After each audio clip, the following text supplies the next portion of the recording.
números da Covid-19 no Brasil e no mundo. Conceição Evaristo e Júlia Rebouças em evento virtual. E os destaques da semana que você confere a partir de agora. Iniciando a comunicação de hoje, bom dia mundo, feliz dia dos pais, domingo, 9 de agosto de 2020.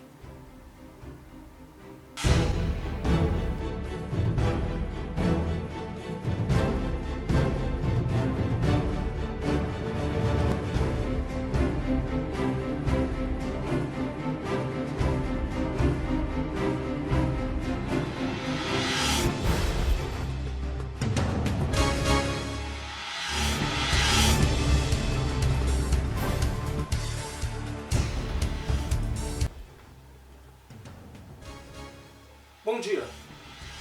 O Brasil se aproxima da marca de 3 milhões de casos e 100 mil mortos nesse fim de semana. Esses números eram de ontem pela manhã, quando nós estávamos gravando essa edição do Bom Dia Mundo. E hoje, enquanto você está assistindo ao programa, já podemos ter atingido essa marca, infelizmente. Ontem pela manhã, o Brasil tinha 2.967.064 casos confirmados. Desses, 99.702 foram a óbito.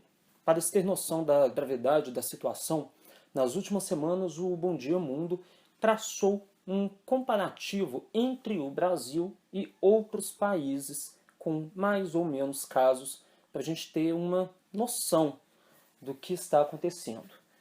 Bom, a situação atual é a seguinte: os Estados Unidos têm, no momento, 4.950.708 casos confirmados. Desses, 160.977 foram a óbito. É o país com mais casos no mundo no momento. O Brasil vem em segundo lugar, com os dados já informados, e a Índia em terceiro lugar, com 2.088.611 casos, 42.518 mortes. Então esses são os 3 países com mais casos no mundo. A Rússia ocupa a 4ª posição no ranking global e ela não atingiu 1 milhão de casos. A Rússia, até ontem pela manhã, tinha 882.347 casos e 14.854 mortes. Então, é uma diferença muito grande entre esses países, né? O Brasil em segundo lugar no ranking global. Então, são muitos casos, são muitas mortes. As medidas de prevenção continuam sendo, no momento, a melhor forma de se prevenir contra essa doença que ainda não tem uma vacina e nem tem uma cura 100% eficaz, né? Não há um remédio específico para se tratar a Covid-19. Em escala global, o vírus já atingiu 19.266.406 pessoas e tirou a vida de 718.530. Então, gente, é muita coisa, não é uma simples gripezinha, não é uma brincadeira. É uma doença séria, que a gente tem que se prevenir o máximo que puder. Aqui no Brasil, o estado com maior número de casos é São Paulo. São 608.379 casos e 24.735 mortes. Minas Gerais tem 135.728 casos, 2.894 mortes. Em Belo Horizonte, o comércio voltou a abrir esta semana e houve aglomeração em imensas filas nas portas de shoppings e galerias comerciais. Além disso, infelizmente, muita gente saindo sem máscara ou usando a máscara de forma errada. Aqui em Vespasiano, na região metropolitana de Belo Horizonte, de acordo com o boletim divulgado pela Prefeitura na sexta-feira, havia 909 casos confirmados e 13 mortes. Então esses são os dados deste fim de semana da Covid-19. A melhor forma ainda é se prevenir, evitar sair de casa sem necessidade e, se tiver que sair, usar máscara. Também higienizar frequentemente as mãos com água e sabão e o álcool em gel. Não dá para descuidar agora porque os casos ainda estão aumentando.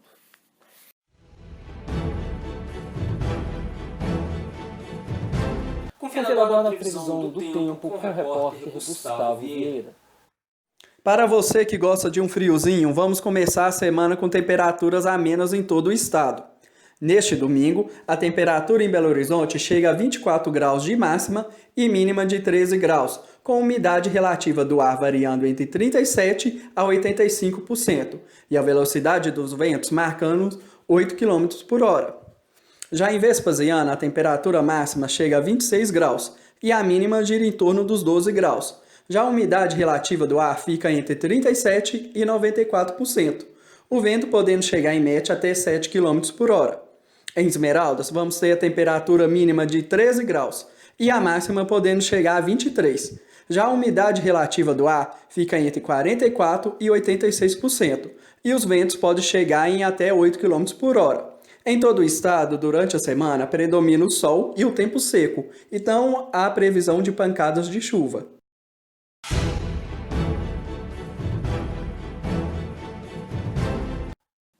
Chegou a hora de conferir os destaques culturais aqui no Bom Dia Mundo, com a repórter Soraya Saraiva. A Fundação Clóvis Salgado, por meio da Escola de Tecnologia da Sena, do Centro de Formação Artística e Tecnológica Cefart, realiza a nova mostra online com o título de Isolamento, que tem como tema o distanciamento social e seus desdobramentos. A mostra compreende todos os trabalhos finais dos alunos do curso básico de Tecnologia de Sena, que ficarão disponíveis no site da Fundação Clóvis Salgado a partir do dia 10 de agosto, segunda-feira. Este evento possui correalização da APA, Arte e Cultura. No dia 11 de agosto, às 17 horas, com transmissão pelo YouTube do Memorial Minas Gerais Vale, a escritora e ensaísta Conceição Evaristo e a crítica de arte Júlia Rebouças falam sobre as narrativas para novos mundos, os lugares da cultura. Conceição Evaristo aborda a linguagem poética e outros modos de interpretar e dizer o tempo, os seres e as relações. Já a crítica de arte Júlia Rebouças analisa a relevância de novas proposições, visões sociais e construções coletivas para a cultura contemporânea. Discute ainda o papel das instituições culturais nos novos cenários. O Circuito Cultural UFMG #Em Casa recebe, na quarta-feira, 12 de agosto, a cantautora Lohane e o seu pocket show Dentro de Mim. A apresentação, feita para o projeto da Diretoria de Ação Cultural da UFMG, estreia às 19 horas em www.youtube.com/culturaufmg. Após, o vídeo ficará disponível no canal. Dentro de Mim traz interpretações de grandes nomes da world music, como Amy Winehouse e Rita Lee. A gravação foi feita pela artista na cidade de Porto, em Portugal, onde realiza um intercâmbio. Atualmente na Europa, tem se dedicado a uma turnê independente, dando continuidade à criação de seu projeto de Barbacena a Tóquio. O trabalho remete à sua origem familiar. O jornalista e escritor Luiz Costa Pinto e o editor e publisher da Geração Editorial Luiz Fernando Imediato são os convidados de Afonso Borges para falarem sobre o livro Trapaça, Saga Política no Universo Paralelo Brasileiro, volumes 1 e 2. Essa será mais uma edição virtual do Sempre um Papo, com transmissão ao vivo no YouTube, Instagram e Facebook do projeto. E o encontro vai acontecer no dia 11 de agosto, terça-feira, às 18 horas.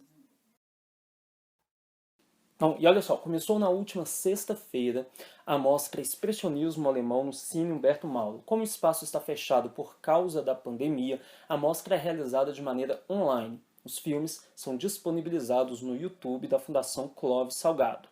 Nesta primeira etapa, serão disponibilizados 13 filmes da era clássica do expressionismo alemão. A partir do dia 25 de agosto, serão disponibilizados outros títulos e as duas etapas aí da mostra seguem até o dia 8 de setembro. Outras notícias sobre o cinema e a TV você confere hoje às 18 horas e 15 minutos na Lume TV, aqui na Web TV Souza. E tem novidade no Bom Dia Mundo a partir do próximo domingo, uma coluna sobre moda e maquiagem com Ana Carvalho. Veja agora o que foi destaque durante a semana aqui no Brasil e no mundo. Nós começamos com o obituário da semana. Faleceram essa semana. Dia 1º, o bispo Dom Getúlio Teixeira Guimarães. Ele foi o terceiro bispo da Diocese de Cornélio Procópio, no Paraná. e o ator Wilford Brimley, que atuou em filmes como The Thing, O Enigma de Outro Mundo, de 1982. No dia 2, o pianista Leon Fleischer. No dia 3, o maestro Benito Juarez e o professor, poeta e compositor Jorge Portugal. No dia 5, o líder indígena Aritana Walapiti. O empresário, advogado e político José Colombino Graçano e o ator Gésio Amadeu. Amadeu atuou em novelas como Sim a Moça, primeira e segunda versões. Na temporada 2007 do Sítio do Pica-Pau Amarelo, na novela Chiquititas, entre outros trabalhos. E no dia 6, o historiador, escritor e professor Jaime Sodré. Confira os demais destaques do noticiário. No Líbano, uma explosão varreu a região portuária de Beirute. Até o fechamento dessa edição, havia mais de 130 mortos e 5.000 feridos. Um grande incêndio atinge o Pantanal. Bombeiros estão empenhados para conter as chamas e, na sexta-feira, o cuidado teve que ser redobrado, já que há riscos de novos focos de queimadas no estado do Mato Grosso, que passa por um período de estiagem. Além do Pantanal, o Cerrado também corre perigo. Outro grande incêndio atingiu a região serrana do Rio de Janeiro. O fogo queimou uma grande área do Parque Nacional da Serra dos Órgãos e foi controlado na sexta-feira. Na região amazônica, uma operação de fiscalização do IBAMA virou alvo de protesto dos garimpeiros. O ministro do Meio Ambiente, Ricardo Salles, chegou a emitir uma nota dizendo que os índios têm o direito de explorar a reserva, seja com mineração ou agropecuária. Na sexta-feira, lideranças indígenas divulgaram uma carta dizendo que são a favor da preservação da reserva e contra as atividades de mineração. 2 casos de racismo vieram à tona essa semana. O entregador foi trocar um relógio em uma loja de um shopping do Rio de Janeiro e foi violentamente abordado por supostos seguranças. Em São Paulo, o entregador foi insultado por um homem que desferiu vários xingamentos dentro de um condomínio de luxo. Um avião se partiu em 2 ao pousar na Índia na última sexta-feira. 17 pessoas morreram. Investigações apontam que Fabrício Queiroz e a esposa depositaram R$89 mil na conta da primeira-dama Michele Bolsonaro. Atlético e Tombense vão disputar a final do Campeonato Mineiro nos dias 26 e 30 de agosto. Começou neste fim de semana a temporada 2020 do Campeonato Brasileiro e a Fórmula 1 completa 70 anos com um GP especial em Silverstone, Londres. Bom, e hoje é Dia dos Pais, então parabéns a todos os pais que compartilham o amor, a sabedoria e os cuidados mais básicos com seus filhos, em especial aí para o meu pai, Francisco Alves de Souza. Feliz Dia dos Pais. O Bom Dia Mundo de hoje fica por aqui. Até mais.